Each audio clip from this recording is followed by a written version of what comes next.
2024 का very very very very very important question है।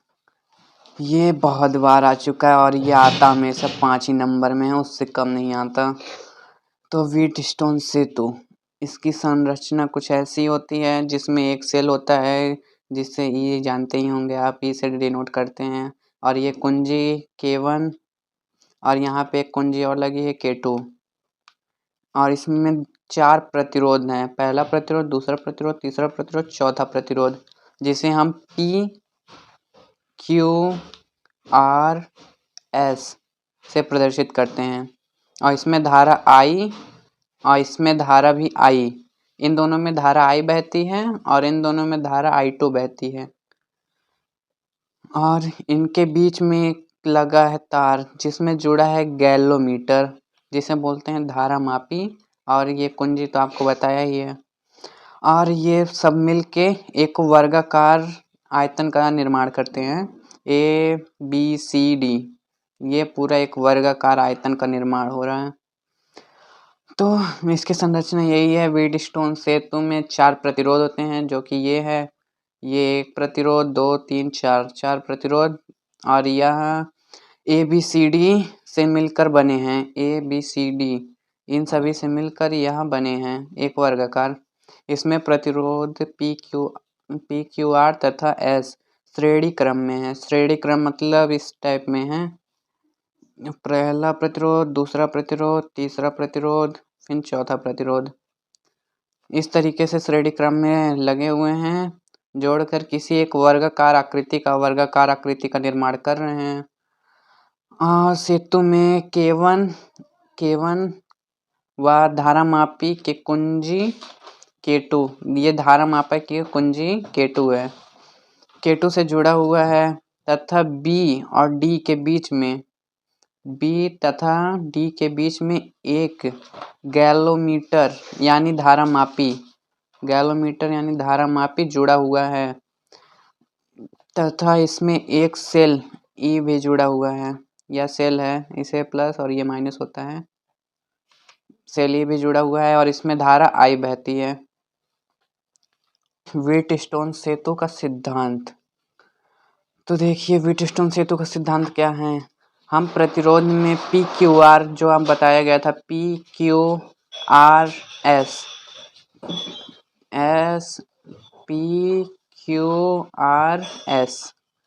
को इस प्रकार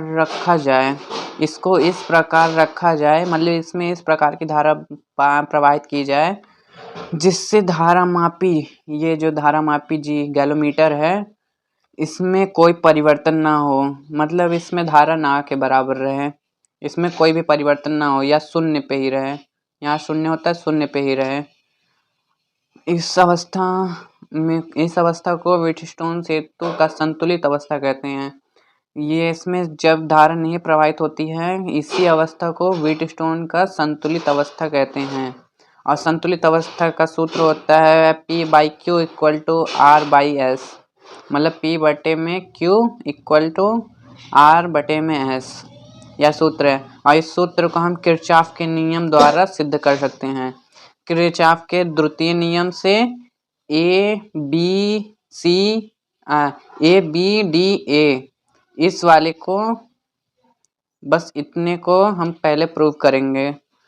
तो किरचॉफ के नियम के अनुसार I1, जो इसमें दिया हुआ है, I1 इंटू में P, ये दोनों दिया हुआ है, I1 इंटू में P। उसके बाद माइनस में द्वितीय धारा, मतलब I2 इंटू में R, जो दिया हुआ है, I2 इंटू में R, और यहाँ पे माइनस का सिंबल रहता है किरचॉफ के द्वितीय नियम से, और बराबर 0 होता है। और इसको जब पक्षांतर करेंगे तो ये माइनस से हो जाएगा प्लस, तो ये बन जाता है हमारा प्रथम समीकरण। फिर द्वितीय में हम पहले BCDB, मतलब यहाँ से लेके इधर का पूरा करेंगे, मतलब द्वितीय वाला, ये मान लीजिए फर्स्ट क्वाड्रेंट, ये सेकंड क्वाड्रेंट। तो हम द्वितीय का करेंगे जिसमें I1 इंटू में Q दिया है, I1 इंटू में Q, और ये दिया है I2 इंटू में S।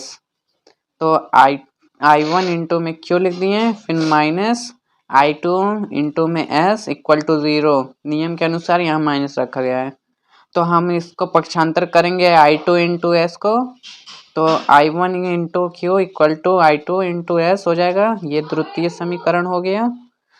और इसके पश्चात हम करेंगे समीकरण 1 व समीकरण 2 को भाग देने पर, समीकरण 1 इसको और समीकरण 1 इसको, समीकरण 2 इसको, दोनों को भाग देने पे।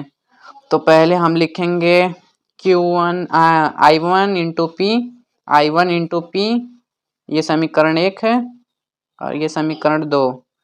तो देखिए I1 into P equal to I2 into R, I2 into R दिया है। उसके पश्चात बटे में करना है हमको समीकरण 2 को, तो I1 इंटू में Q equal to I2 into में S, ये भी दिया है और इसको हम बटे में कर दिए हैं, समीकरण 1 बटे में समीकरण 2। और इसके बाद हमारा I1 से I1 कैंसिल, I2 से I2 कैंसिल, तो बचेगा P by Q equal to R by S। और यही है हमारा व्हीटस्टोन सेतु का सूत्र जो निकल के आ गया है। काट दे भाई।